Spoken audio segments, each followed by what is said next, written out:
Buenos días, mi nombre es Natalia Duque. Hoy les traigo las reflexiones finales acerca de la materia didáctica. Tenemos tres unidades: acercamiento al concepto de didáctica, el conocimiento profesional docente y su desarrollo, y transposición didáctica. Entonces, en la primera unidad nos acercan al concepto de lo que es la didáctica.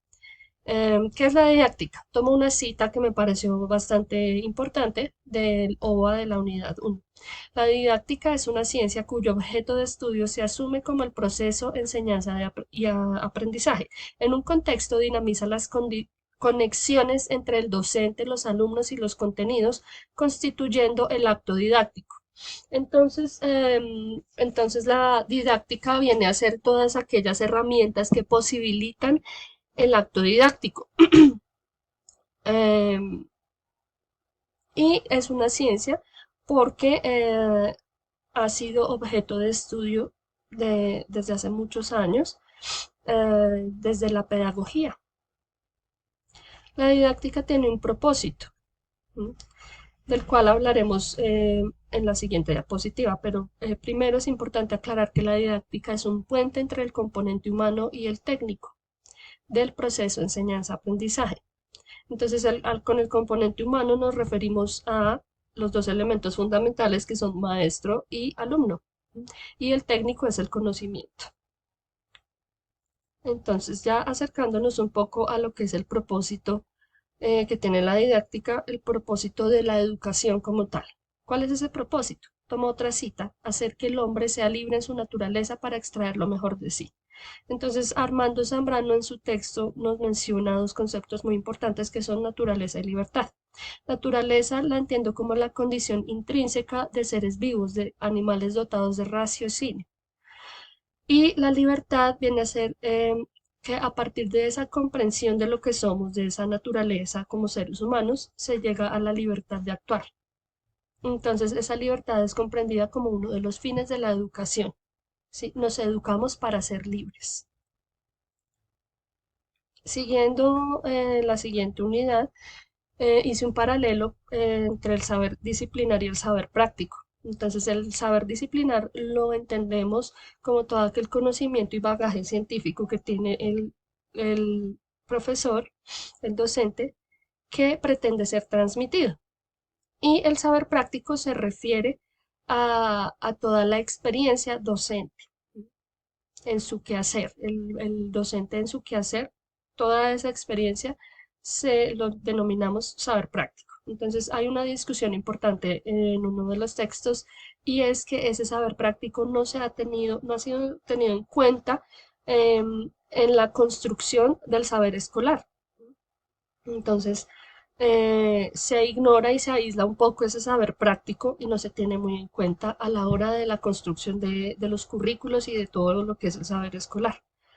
Entonces, bueno, se tiene en cuenta dentro del saber disciplinar que se le exige al docente estar constantemente actualizado e ir a la par de los cambios globales. Aquí es importante hacer un paréntesis: es que estamos circunscritos en una sociedad tecnológica y por lo tanto es necesario y es importante estar actualizándonos constantemente en los conocimientos de tecnología. Entonces, es importante y lo menciono porque en las clases que pude observar se nota bastante cómo los docentes incorporan este conocimiento de las TICs en su quehacer. Mencionaba al paralelo la discusión que se crea a partir de esa diferencia entre el saber disciplinar y el saber práctico.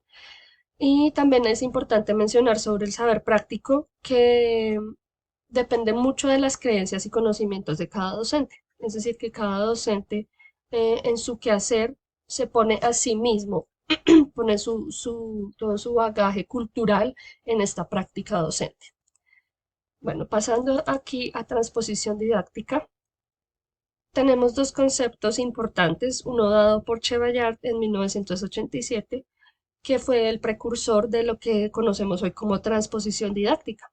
¿Qué es? Es el paso del saber sabio al saber enseñar. Entonces aquí tenemos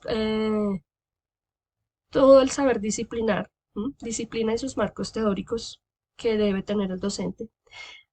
Después de esto tenemos estrategias empleadas para la comprensión y a partir de del uso de esas estrategias tenemos que revisar cuáles son los obstáculos para el aprendizaje y tratar de solucionar esos obstáculos. Entonces, ¿qué es la transposición didáctica? En pocas palabras, es cómo enseño, ¿m? Cómo transformo el conocimiento científico que yo tengo como docente para que pueda ser comprensible para mis estudiantes, ¿sí? No puedo llegar a una clase en quinto grado de primaria a hablarle a los estudiantes del sistema fonético fonológico. ¿M? Tengo que adaptar esto para que sea comprensible para mis alumnos. Eso es la transposición didáctica. Otro autor, Schulman, nos menciona el conocimiento didáctico del contenido. Entonces, nos menciona que cada materia de estudio debe tener cierto conocimiento didáctico. Debemos saber los conocimientos de la disciplina, las estrategias para enseñar ese conocimiento en particular y poder resolver los obstáculos que tengamos en el aprendizaje.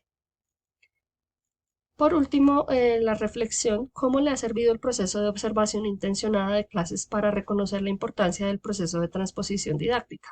Bueno, elegí cuatro puntos fundamentales. El primero, la importancia de la capacitación del docente.